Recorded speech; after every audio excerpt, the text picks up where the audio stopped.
এই ডেটটা কিন্তু তোমাদের পাখির চোখ করে এগোতে হবে। আমরা কি ভুল করলাম, কি মিস্টেক করলাম, সেইটা আমরা রিভিউ করবো। প্রত্যেকটি স্টুডেন্টের জন্য আমরা যেভাবে বলতে চলেছি যে 45 প্লাস। দ্বিতীয়ত যেটা আমাদের চিন্তার ভাগ হচ্ছে সেটা হচ্ছে যে যদি তোর ডাক শুনে কেউ না আসে তবে এসওই বাংলা আসে, আমিনুর স্যার আসে, আর আসে সৌভিক স্যার। আজকে আমরা দুজন আবারও তোমাদের কাছে চলে এসেছি। উচ্চ মাধ্যমিক হয়ে গেছে কিন্তু হাল ছাড়বো না যতক্ষণ না পর্যন্ত তোমাদের সফলতার শীর্ষে পৌঁছে না দিতে পারি। তো তোমাদের এখন একেবারে পাখির চোখ ডাব্লিউবিজেই। আর এই উচ্চ মাধ্যমিকের পর এই সময়টাতে ডাব্লিউবিজেইর জন্য যত কিছু করণীয় আমরা সবটাই করতে চলেছি। তোমরা জানো অলরেডি আমরা দুজন ম্যাথামেটিক্সের ক্লাস আনছি।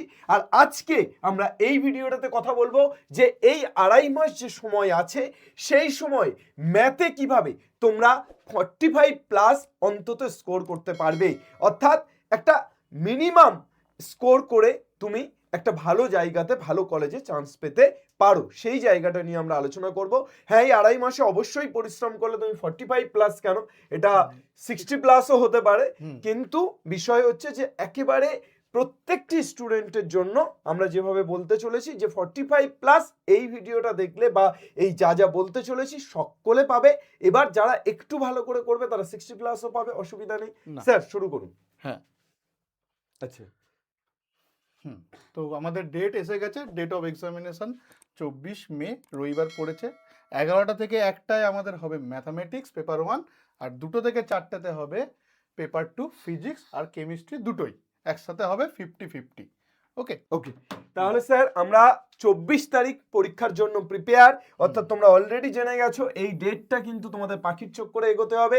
কোনো একটা জায়গাতে বাড়িতে ঘরের দেওয়ালে কোনো একটা জায়গাতে এই ডেটটা মেরে রেখে দাও এবং একটা একটা করে দিন কাউন্ট করো, ক্যালেন্ডারে একটা একটা করে দিন গোল করো এবং এক একটা দিনের প্ল্যানিং রেডি করো, তাই তো স্যার? হ্যাঁ, এবার আমরা চলে আসবো যে আমাদের মার্কস ডিস্ট্রিবিউশন। স্যার একটু বলুন যে ম্যাথামেটিক্সের ক্ষেত্রে কিভাবে মার্কস ডিস্ট্রিবিউশনটা হচ্ছে, ওরা জানে যদিও তবু একবার জেনে নিন। যেমন পেপার 1 পুরো 2 ঘন্টা ম্যাথামেটিক্স হবে। ম্যাথামেটিক্সে ফুল মার্কস 100 থাকে। এবারে প্রথম 50টা কোশ্চেন থাকবে ক্যাটাগরি 1, যেটা 1 মার্কসের হবে। পরের ক্যাটাগরি আছে ক্যাটাগরি 2, সেখানে 15টা কোশ্চেন থাকে 2 মার্কসের থাকে। আর এই দুটোতে 25%, মানে এর 25% মানে 1/4 আর এর 25% মানে 1/2, যেহেতু এটা 2 মার্কস থাকবে তো নেগেটিভ মার্কিং হয়। আর লাস্টে 10টা কোশ্চেন থাকবে ক্যাটাগরি 3।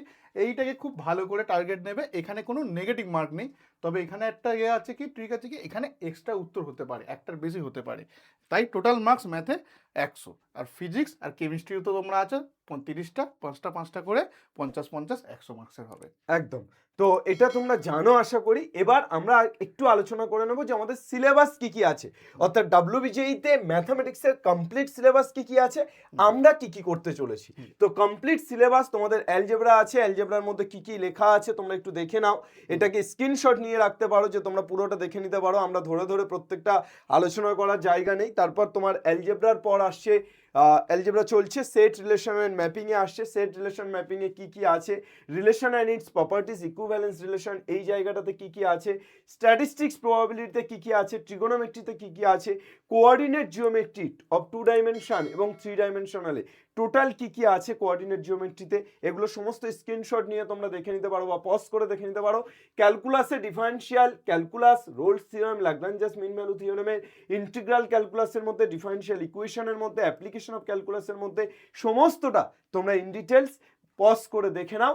এবার আসল যে জায়গাটাতে আসি সেটা হচ্ছে যে সিলেবাস তো অনেক কিছু আছে, মানে ধরো পুরো বোর্ডসের সিলেবাসটাই কমপ্লিট আছে, একটু এদিক ওদিক হয়তো আছে, কোথাও কোথাও গিয়ে একটু বেশি, কোথাও কোথাও গিয়ে একটু কম, মানে বোর্ডসের সিলেবাসের থেকে। তবে একটা জিনিস, যে এই সিলেবাসটা কিন্তু ডব্লিউবিজেই 2025 ওদের প্রসপেক্টর বা ইনফরমেশন বুলেটিনে দেওয়া আছে। এটা তোমাদের নতুন ইনফরমেশন বুলেটিন রিলিজ হবে 2026-এর নোটিফিকেশন, সেখানে সিলেবাসটা একবার চেক করে নেবে যে সেম আছে, হয়তো কিছু চেঞ্জ হলে আমরাই বলে দেবো, কোনো অসুবিধা নেই। একদম।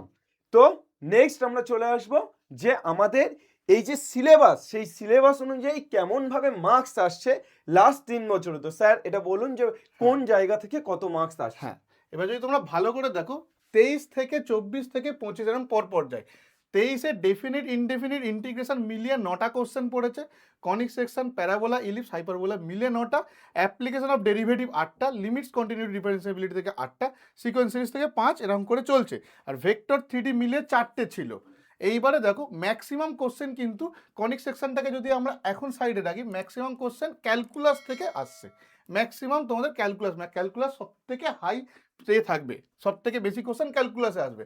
আবার যদি 2024-এ দেখি, অ্যান্ড অ্যাপ্লিকেশন অফ ডেরিভেটিভ থেকে সব থেকে বেশি কোশ্চেন এসছে, ইন্টিগ্রেশন থেকে একটা কমেছে, এছাড়া ফাংশন রিলেশন থেকে বেড়েছে, আর এন্ট্রি নিয়েছে ম্যাট্রিক্স ডিটারমিনেন্ট যেটা স্যার এখন করাচ্ছে, স্যার কমপ্লিট করিয়ে দেবেন। এইটার এন্ট্রি আরও ভালো করে 2025-এ দেখো কী অবস্থা হয়েছে, ম্যাট্রিক্স ডিটারমিনেন্ট থেকে 9টা কোশ্চেন পড়ে গেছে। এবারে অনেকে বলবে যে ম্যাট্রিক্স ডিটারমিনেন্ট থেকে হয়তো একটা কোশ্চেন 8টা পড়েছে, আমরা ভুল বলছি, কিন্তু না, হয়তো কিছু কোশ্চেন আছে যেমন ম্যাট্রিক্সের ভিতরে ডিফারেন্সিয়েশন আছে, তাহলে সেটা তুমি ম্যাট্রিক্সে ফেলবে না ক্যালকুলাসে ফেলবে? আমি ম্যাট্রিক্সে ফেলেছি, তুমি ডিফারেন্সিয়েশনে ফেলতে পারো। কিন্তু কনসেপ্ট এর মধ্যে থেকে কিছু কোশ্চেন আছে যেগুলো 2-3টে চ্যাপ্টারের কনসেপ্ট মিলেমিশে আসে, ওকে। বাট সব থেকে বেশি differentiation, limit, continuity, differentiation, mean value theorem mainly সব মিলে 11টা কোশ্চেন এসছে। আর একটা জিনিস এই টেবিলে দেখতে পাবে, তোমরা চাইলে 2025-এর কোশ্চেন ডাউনলোড করে মিলিয়ে নিতে পারো। ডেফিনিট ইন্টিগ্রেশন ছাড়া কিন্তু ইনডেফিনিট থেকে কোশ্চেন বেশি আসেনি, ইনডেফিনিট থেকে আসেনি 2025-এ, এমনকি যেই মেনও ইনডেফিনিট থেকে কমিয়ে দিয়েছে। ডেফিনিট ইন্টিগ্রেশনের যে প্রপার্টি আছে, যে লিমিট সাম, ওইগুলো খুব ভালো করে প্র্যাকটিস করবে। তো আমরা ক্যালকুলাসকে হাই প্রায়োরিটি দিই, আর আমাদের নতুন ঢুকেছে ম্যাট্রিক্স ডিটারমিনেন্ট। আর একটা জিনিস যেটা চোখে পড়ার, ট্রিগোনোমেট্রিক ইকুয়েশন থেকে 3টে কোশ্চেন, জেনারেল ইকুয়েশন থেকে, আর যদি দেখো রেশিও থেকে 2টো কোশ্চেন, আর ইনভার্স থেকে 2টো কোশ্চেন, মানে কমপ্লিট ট্রিগোনোমেট্রি থেকে 7টা কোশ্চেন, 3 2 5 2 7টা কোশ্চেন চলে এসছে। আর 3D জিওমেট্রি থেকে একটা, এইটা একটা চিন্তার বিষয়, যেখানে আগে প্লেন স্ট্রেট লাইন থেকে খুব কোশ্চেন আসতো, 2025-এ জাস্ট একটা এসছে। কিন্তু ভেক্টর থেকে হয়তো বেশি এসছে, ভেক্টর থেকে 5টা, টোটালটা থেকে বেশি কোশ্চেন আসে। তাহলে এইটা আমাদের মাথায় রেখে আমাদের স্ট্র্যাটেজি বানাতে হবে, যেটা আমরা একটা দিচ্ছি, সেটা তোমরা একদম। দেখতে পাবে। তো আমরা যেটা করতে চলেছি সেটা হচ্ছে আমাদের 2.5 মাস সময়। তো এই 2.5 মাস সময় তোমাদের তো স্যার ডিসকাস করলো যে কিভাবে কি ওয়েটেজ, কোন জায়গাগুলো থেকে বেশি ওয়েটেজ আসছে, এবং আমরা যেটা দেখতে পেলাম সেটা হচ্ছে যে এক তো হচ্ছে ক্যালকুলাস, এটা খুব ভালো করে করতে হবে, কেননা প্রতি বছরই এই ক্যালকুলাসের জায়গা থেকে অনেকটা ওয়েটেজ আসছে।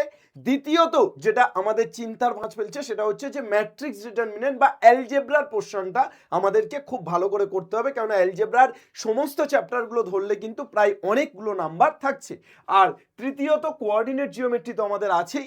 ভেক্টর 3D থেকে এবছরে স্যার বললেন যে 2025-এ 5টা ভেক্টরের কোশ্চেন এসছে, 3D থেকে একটা, তাহলে টোটাল 6টা কোশ্চেন এখান থেকেও এসছে। তো এরকমভাবে আমরা যদি দেখতে চাই, তাহলে এই হচ্ছে তোমাদের ক্যালকুলাস, অ্যালজেব্রা, ভেক্টর 3D এবং তোমাদের কোঅর্ডিনেট জিওমেট্রি, ট্রিগোনোমেট্রি থেকে স্যার বললেন 7টা কোশ্চেন এসছে তোমাদেরকে দেখালো, এবং স্মল পার্ট, বাকি যে ছোট ছোট পার্টগুলো, সেট রিলেশন ম্যাপিং, যেগুলো অন্যান্য অনেকগুলো চ্যাপ্টারের সাথে জুড়ে আছে, যেমন ম্যাপিং এর কনসেপ্টটা তোমাকে ওই ক্যালকুলাস করতে গেলে লাগছে, সুতরাং এই চ্যাপ্টারগুলো তোমাদের করে রাখাটা দরকার। এবার বিষয় হচ্ছে আমরা কিভাবে করাতে চলেছি। সর্বপ্রথম সৌভিক স্যারকে বলি, সৌভিক স্যার তো মোটামুটি ক্যালকুলাসটা শুরু করেছে, তোমরা জানো ফাংশন দিয়ে শুরু করেছেন স্যার, আগের ক্লাসে ফাংশন করিয়েছেন, এবং নেক্সট ক্লাস থেকে স্যার একেবারে লিমিট, কন্টিনিউটি, ডেরিভেটিভ এইভাবে ঢুকে যাবে। আর বাকি তো পড়ে থাকছে অ্যালজেব্রার ম্যাট্রিক্স এবং ডিটারমিনেন্ট, এটা আমি শুরু করে দিয়েছি, ফার্স্ট ক্লাস হয়ে গেছে, আজকে সেকেন্ড ক্লাস হচ্ছে, সেকেন্ড ক্লাসও তোমরা যখন ভিডিওটা পাবে তখন সেকেন্ড ক্লাসও হয়ে গেছে। তোমরা বাকি ক্লাসগুলো দেখতে থাকো, এবং তারপর probability, complex number, vector, coordinate geometry, যা যা আছে, যা যা আমরা এখানে লিখেছি, আমরা সবগুলোই করানোর চেষ্টা করব। সৌভিক স্যার ক্যালকুলাস শেষ করবেন এবং আমি অ্যালজেব্রা শেষ করে বাকিগুলোকে একটু একটু করে এগিয়ে নিয়ে যাব, এবং তারপরে দেখা যাক কতটা যেতে পারি। স্যার কিছু বলবেন? না, আর কিছু বলার নেই। তবে হ্যাঁ, যেটা আছে, তোমরা কোঅর্ডিনেট জিওমেট্রি যে ট্যানজেন্ট নরমালের যে ইকুয়েশন প্রুফ করতে দেয়, যে এই স্ট্রেট লাইনের ট্যানজেন্ট হলে এই রিলেশনটা, ওই যে রিলেশনগুলো, ওগুলো মনে রেখে দেবে, কারণ ওইগুলো অ্যাপ্লাই করে করে ছোটো ছোটো কোশ্চেন তাড়াতাড়ি করে দেওয়া যায়। যে স্ট্যান্ডার্ড যে রেজাল্টগুলো আছে ট্যানজেন্ট নরমালে, সেগুলো মনে রেখে দাও, ঠিক আছে? এখন তো আর পরীক্ষায় ডিটেলসে লিখে করার দরকার নেই, মনে রেখে দিলে অ্যাপ্লাই করে দেবে। আর ট্রিগোনোমেট্রিকে স্ট্রং করতেই হবে, কারণ ট্রিগোনোমেট্রি স্ট্রং না করলে ক্যালকুলাসে প্রচুর প্রবলেম হবে। তো ট্রিগোনোমেট্রির ভিডিও এমনি এসোই যেই চ্যানেলে একটা রয়েছে, সেখান থেকে 2টো ভিডিও রয়েছে, ট্রিগোনোমেট্রি আর ইনভার্স ট্রিগোনোমেট্রি মিলিয়ে, সো সেখান থেকে দেখতে পারো।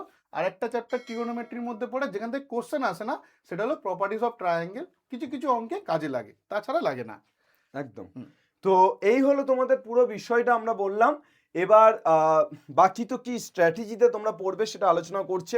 আমি একটুখানি তোদের সাথে এটা বলে নিই, স্যার স্ট্র্যাটেজিটা নিয়ে কথা বলবে, আমি তোদেরকে এইটা একটু বলে দিই যে এটা আমাদের ইউটিউবে সপ্তাহে 3 দিন করে কিন্তু ম্যাথামেটিক্সের ক্লাস আসছে, সোম বুধ শুক্র বিকাল 3টা থেকে 5টা। এবার এই ক্লাসটা এসওই বাংলাতেও আসছে, এসওই জেইতেও আসছে। তোরা যেখান থেকে খুশি ক্লাসটা দেখতে পারবি। এসওই বাংলা মেন চ্যানেলে তো হচ্ছে এবং স্ট্রিমিংটা এসওই জেইতেও হবে। আগের সপ্তাহে হয়নি কিন্তু এই সপ্তাহ থেকে হবে। এই ভিডিওটা এসওই জেইতে তোরা দেখছিস, তো তোরা চাইলে এসওই জেই থেকেও দেখতে পারিস, এসওই বাংলা থেকেও দেখতে পারিস। তাই জন্য তোরা এসওই বাংলা এবং এসওই জেই দুটোকেই সাবস্ক্রাইব করে রাখবি। এবার স্যার মোটামুটি আপনি স্ট্র্যাটেজিটা নিয়ে বলুন যে এই সময় ওদের স্ট্র্যাটেজিটা কি হতে পারে। হ্যাঁ, তো এখন যেটা করার আছে যে আমাদের যদি 2.5 মাস ধরে চলি, 2.5 মাসের প্রথম মাসখানে এই টপিকগুলো, কোর টপিকগুলোকে কমপ্লিট করে নিতে, একদম থিওরি পিওয়াইকিউ যা আছে কমপ্লিট করে নিতে। থিওরি, কোশ্চেন, এমসিকিউ ডেলি 30টা 40টা করে প্রত্যেকটা টপিক থেকে কোশ্চেন কমপ্লিট করে নিই এই 1 মাস 1.5 মাসের মধ্যে। আর লাস্টের 1 মাস আমরা রাখবো মক টেস্ট আর রিভিশন নিজের জন্য, প্র্যাকটিস করার জন্য। আমরা একটা মক প্রতিটা সপ্তাহ থেকে শুরু করে 3 সপ্তাহে 3টে মক, অন্তত 3টে মক প্রতি সপ্তাহে দেব। আর শুধু মক দিলেই হবে না যে আমি পরীক্ষা দিলাম, লিখলাম, কত পেলাম, এইটুকুনি নয়, কি ভুল করলাম এইটা খুব গুরুত্বপূর্ণ। এইটা অনেকে ভাবে না। আমরা কি ভুল করলাম, কি মিস্টেক করলাম, সেইটা আমরা রিভিউ করব যে আমরা এই ভুলটা করব।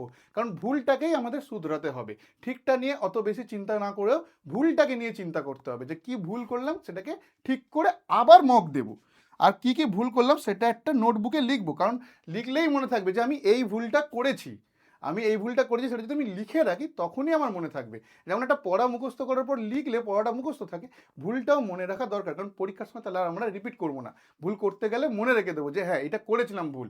তো ভুলটাকে যেন গুরুত্বভাবে ভাবা হয় যে আমি ভুল করেছি, তো সেটাকে ঠিক করে আবার আমরা মক দেবো। ফার্স্ট আমরা মক অ্যাটেম্প্ট করব, তারপরে কি ভুল করলাম কি করলাম সেইটা ঠিক করব, করে রিভাইজ করে আবার পরীক্ষা দিয়ে আমরা এইভাবে ইমপ্রুভ করতে পারি। এইভাবে আমরা কন্টিনিউয়াসলি লাস্টের মাসে, লাস্টের দিকে, লাস্টের 4টে সপ্তাহ আমরা মক দেব।